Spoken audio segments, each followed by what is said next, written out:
एवढा राग आणि राजसाठी? तो तसा नाही सुहास. माया त्याला त्याच्या वागण्याचा जाब विचारत होती. राज नाही माया, आपली सुजाता.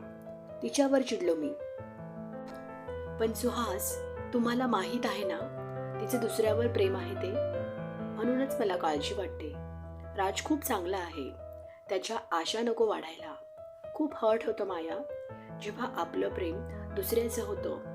आणि सुजाच्या बाबतीत राजच्या मनातील भावना कळल्या पटकन मला. त्याला उगीच आशेवर नाही ठेवायचं म्हणून मी ओरडलो खूप. वेदनादायी असतो हा त्रास माया, खूप त्रास होतो. सुहासचं सांगणं तिला पुरेपूर पटलं. या गोष्टीचा विचार पण केला नव्हता, पण सुहासचे असे प्रेमाबद्दल विचार ऐकताना तिला भरून आलं.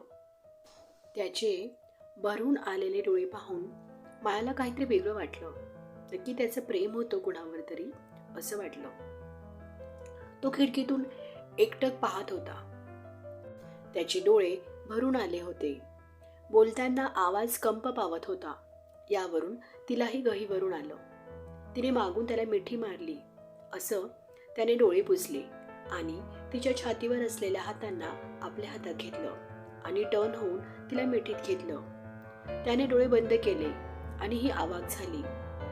त्याने असं मिठीत घेणं अनपेक्षित होतं तिला, पण त्यावेळी त्याला आधार गरजेचा वाटत होता हे समजून गेलं होतं तिला. सुहास, तुमचं प्रेम होतं कुणावर तरी हे जाणून घ्यायचं आहे मला, पण आता नाही. पण यापुढे तुम्ही आयुष्यभर माझे प्रेम राहाल. भरभरून प्रेम देईल मी तुम्हाला. प्रेमाची कधीच आठवण येणार नाही तुम्हाला.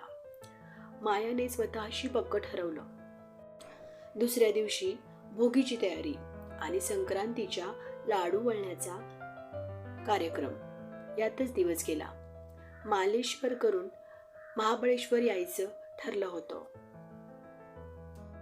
संक्रांत साजरी करून ते दुपारनंतर निघणार होते. माया तर दिवसभर पॅकिंगमध्येच बिझी होती. सुहासने तिला पार्लरमध्ये पण नेऊन आणलं. मनीषाने त्यांना खाण्याचे पण साहित्य दिलं.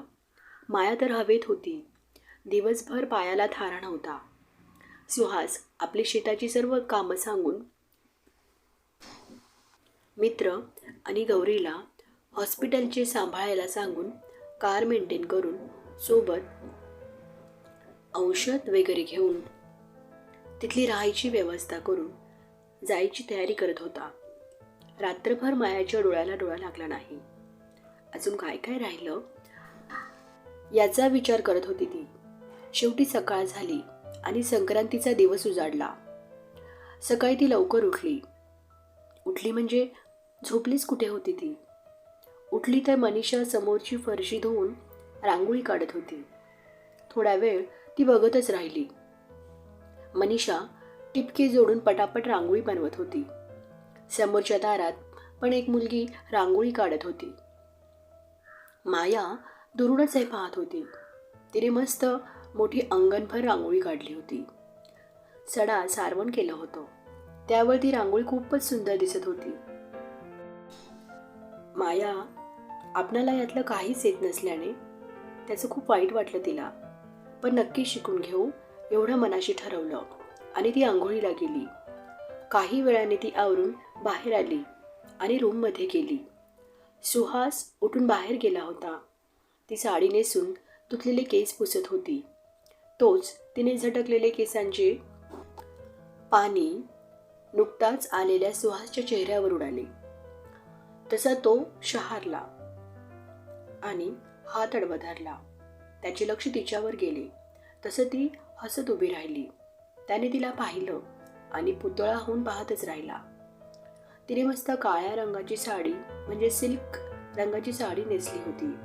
गळ्यात नाजूक मण्यांची ठुशी, त्याखाली मोठं मंगळसूत्र, कपाळावर नाजूक टिकली आणि ओले कर्ली केस मोकळे सोडलेले.